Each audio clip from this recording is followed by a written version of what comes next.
So I guess I shouldn't be surprised that the same people who thought Warner Bros. Discovery was a good name are making these business decisions now.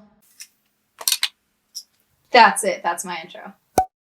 Hi, I'm Amanda. You're watching Swell Entertainment, and today we are complaining about Warner Bros. Discovery earnings call that happened.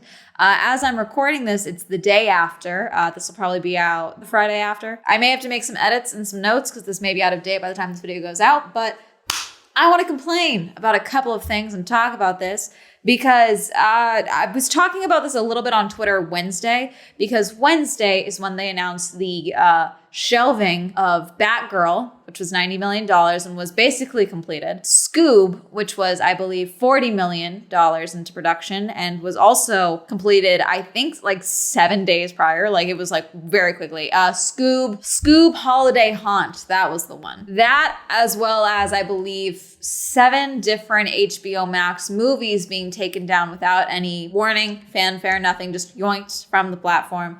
They later said for low viewership or something. People were concerned because there was a rumor that HBO Max and Discovery Plus were going to be folding into Discovery Plus, and that HBO Max would then just be like a tab, basically, on Discovery Plus. People thought that was stupid because the viewership numbers, subscriber numbers between HBO Max and Discovery Plus were not even close. I think it was like 22 million subscribers or something for Discovery Plus, and it was like 91 million or something for HBO Max, okay?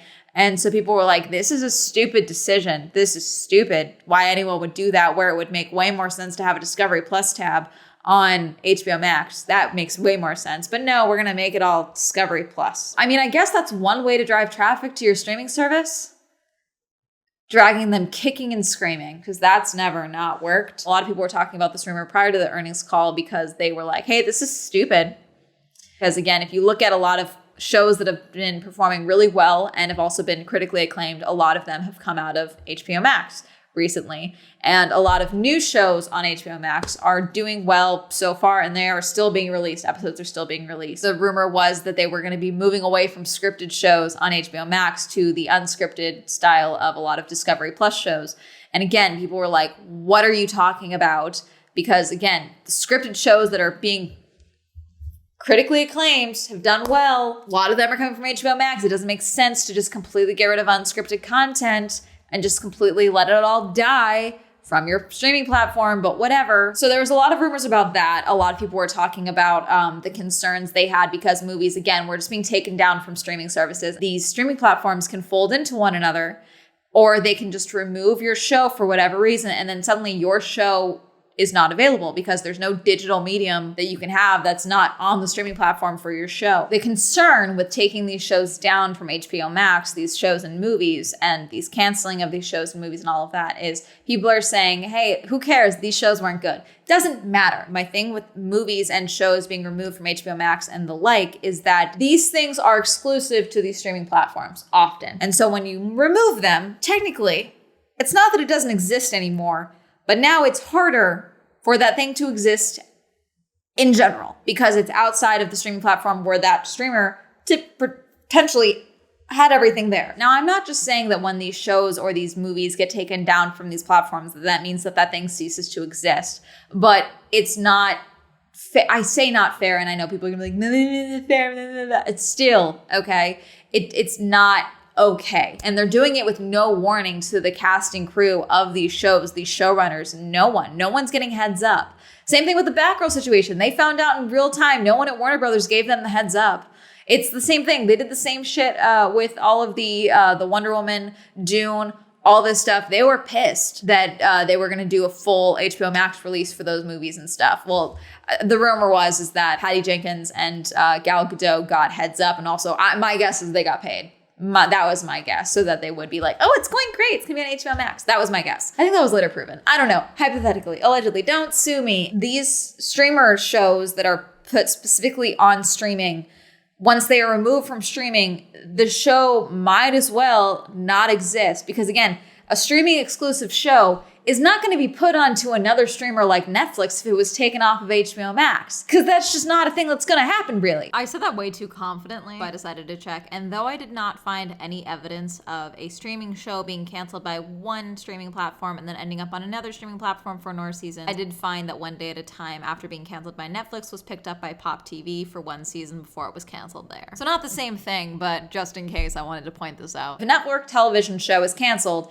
and then is then picked up by, say, Netflix, I think that's what happened with Manifest. That's one thing. That's a different thing. Elena Smith, who was the showrunner for Dickinson, which was on Apple, I believe, she said this on August 3rd. The Batgirl HBO Max situation is why I spent my last day on set of Dickinson calling an exec at Apple and begging for a physical recording of my show. They actually gave me one. I have the only copy. People said I was crazy, but dude, that's 10 years of my life. These things, they exist only in digital form. That's the case with a lot of these digital streaming movies and TV shows and all of that. They exist only in that medium. They're probably not going to exist in another one unless, because box sets even are so rare these days. Are there streaming box sets? Yeah, see, this article that I was like, oh, okay, they have Netflix box sets. No, they're just shows that stream on Netflix that they're like, it's like a box set because you can binge it in one go. That's what binging is it's like the new age version of a box set. A lot of browsers and streaming platforms now make it harder to screen record content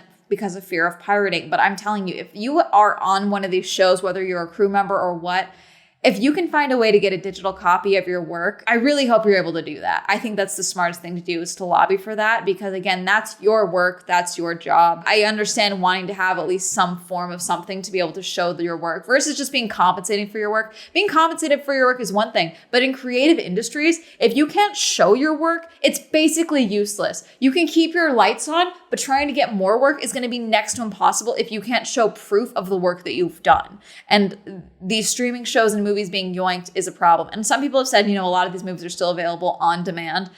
I don't think that's the same thing in my opinion, but that is an availability option. Andy Babak, who is a TV and film journalist for Screen Rant, live tweeted the Warner Brothers Discovery earnings call that happened. So I will link his Twitter thread down below. So David Zaslav, for those of you who don't know, I talked about him previously for my CNN Plus postmortem video that I did, because he also handled that announcement of shutdown and layoffs and all of that for CNN Plus.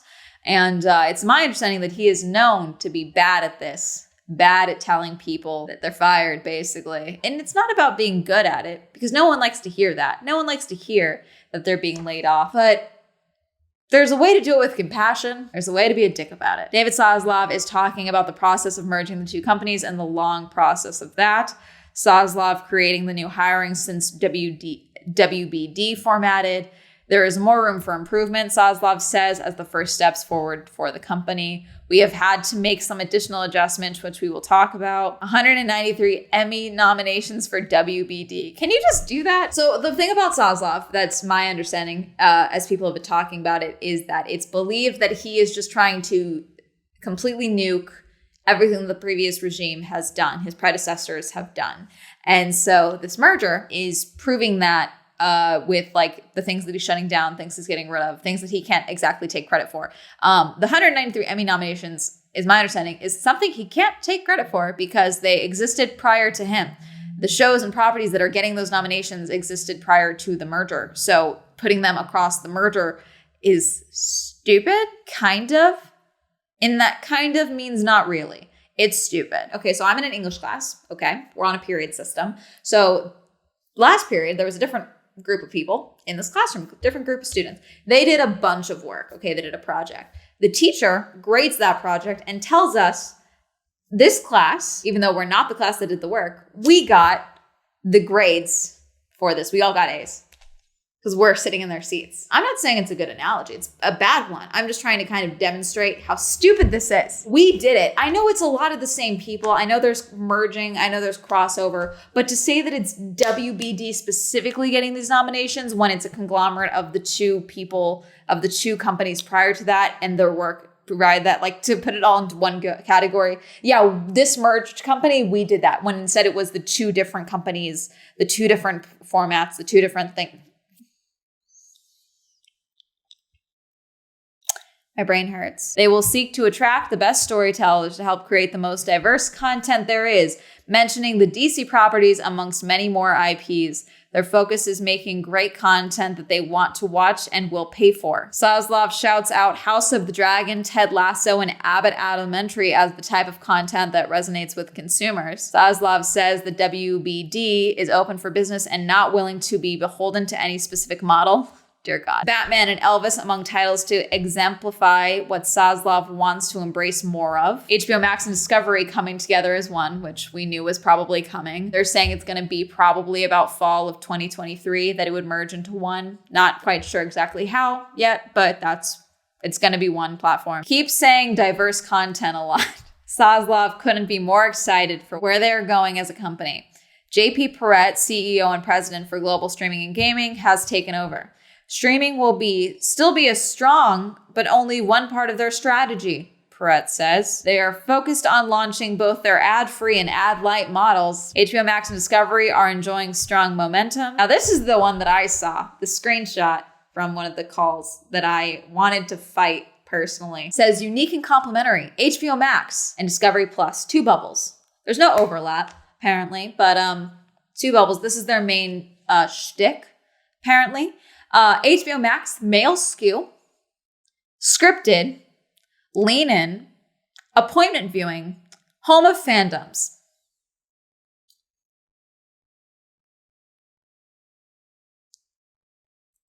Discovery Plus, female skew, unscripted, lean back, comfort viewing, home of generdoms.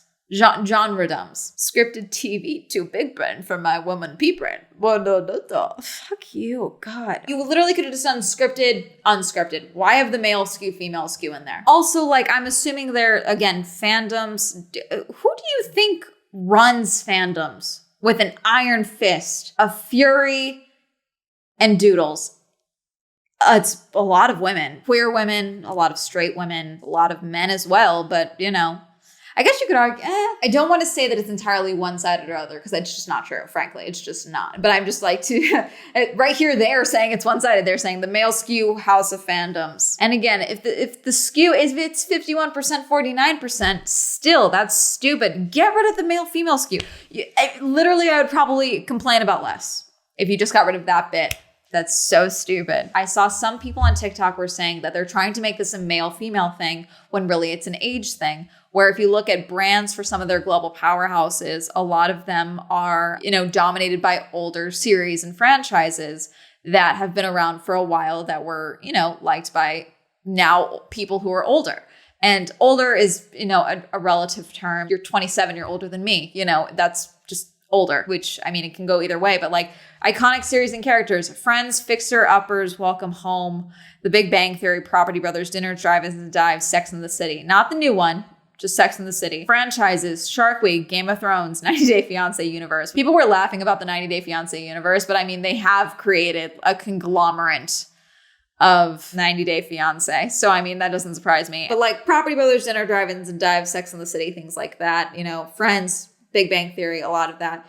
It's millennial, older millennial type of gap, versus a lot of people that are watching now, which I don't want to say that it's, male, female versus young and old and all of that, because I really don't want to turn this into a Gen Z versus millennial versus boomer thing, because I don't think that's the case. I think this company is being driven into the ground by boomers. Is Zaslav a boomer? 62. He looks like someone who would say this is a male-female issue. Have I never seen what this dude looks like? He looks like someone who, if he saw me somewhere, would ask if I had heard of the website OnlyFans. What's to come?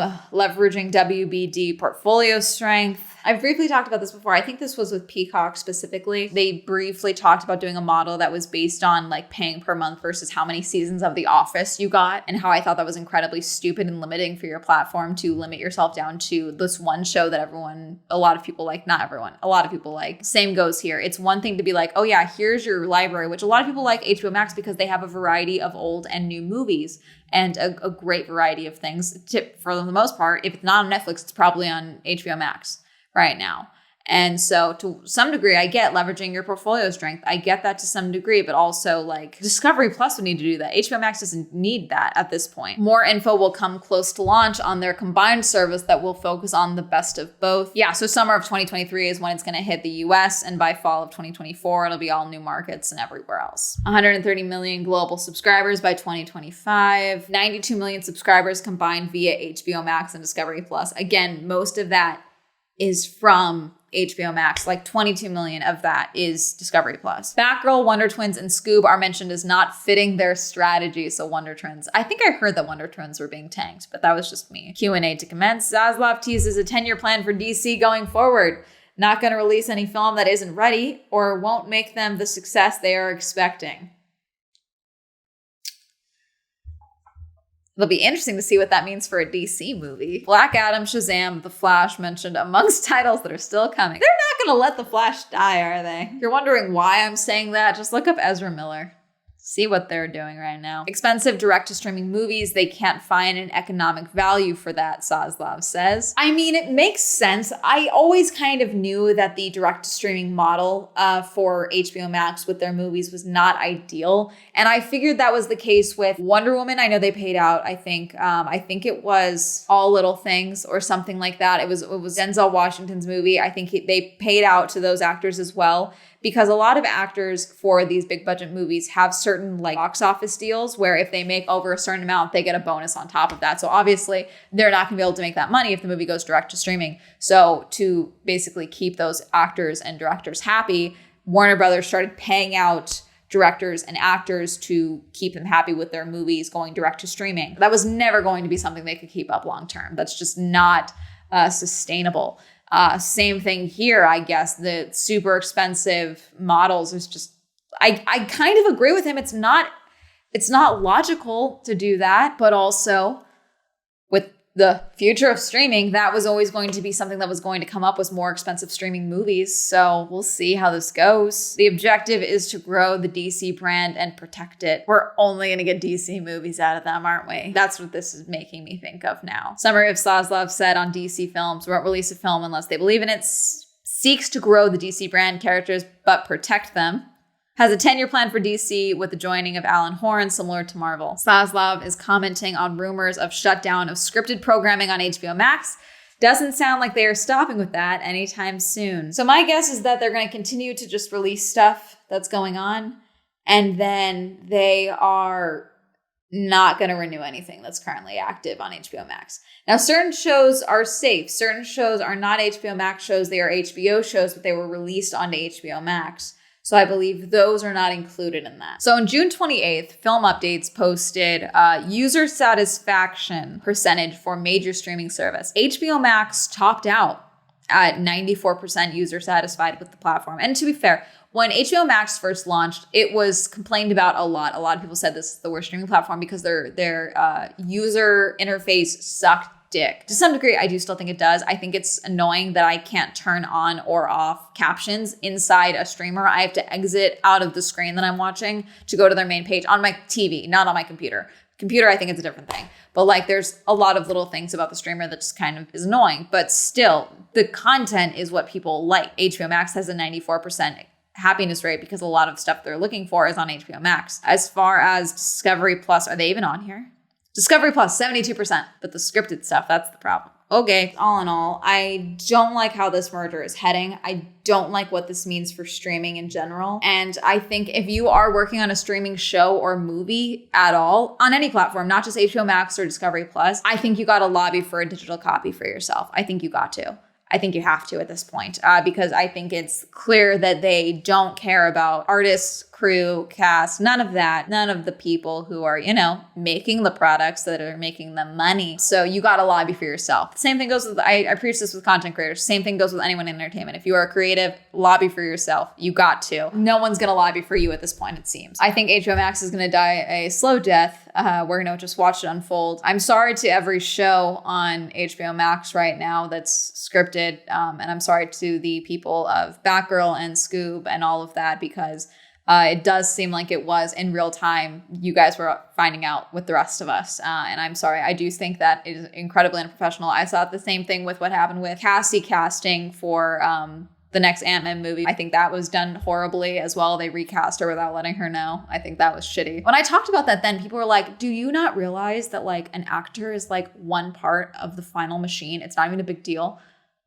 Without actors, the thing doesn't exist, you nutballs. What the fuck? What? Nutballs? Where was I going with that? Everyone involved in these projects, I'm sorry that you're not going to be able to even... Batgirl and Scoob, they're not going to release it on streaming or in theaters. They're shelving it for the tax write-off, the tax break, basically. I'm incredibly sorry about that because that's work that you all did, and I'm sure you believed in that project and you were excited about the project, and I'm sorry. That's really going to be it for this video. I hate it. I hate the whole merger. If you couldn't get that, I hate it all. I hate these media monopolies that are coming up and the people who only care about money. Obviously, they're a business, but still, you don't make money if the creatives aren't making the content for you to profit from. Did you hear anything about this merger? Did you also think that this is stupid? Do you think that anything's going to happen with these HBO Max shows and they're not just going to be canceled? Let me know. Comment down below. Reminder, I have a podcast, the Swell Entertainment podcast. Reminder, I have merch like that mug back there. Shout out to my patrons. Thank you so much for supporting my Patreon. And also support my Patreon. That'll be listed down below. If you like following me on social media, that'll be up here. And that's going to be it. Have a lovely day. Goodbye.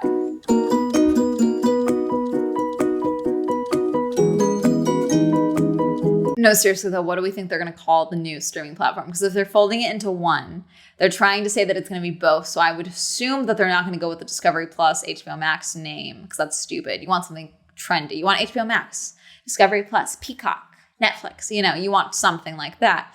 So what are names that we're going with? Thank you, Alan, Cameron, Christopher, Chris, Crash VC, China, Devion, David, Dirty One, Dawn, Elliot, Evan, Eric, Hopeless, Incognito, Jacare, Joe, John M, Jordan, Joseph, Kenny, Kim, Kristen, Lamb, Lex, Lisa, Luis, Matt, O, Matthew S, Meme Lord, Michael, Michael J, Micah, Nathan, Nathaniel, Pat, Penn, Richard, Rob, Red, Robert, Ross, Sam, Serena, Skylar, Simon, Tasha, Timothy, Tom, Wendy, Williams, Under Wink.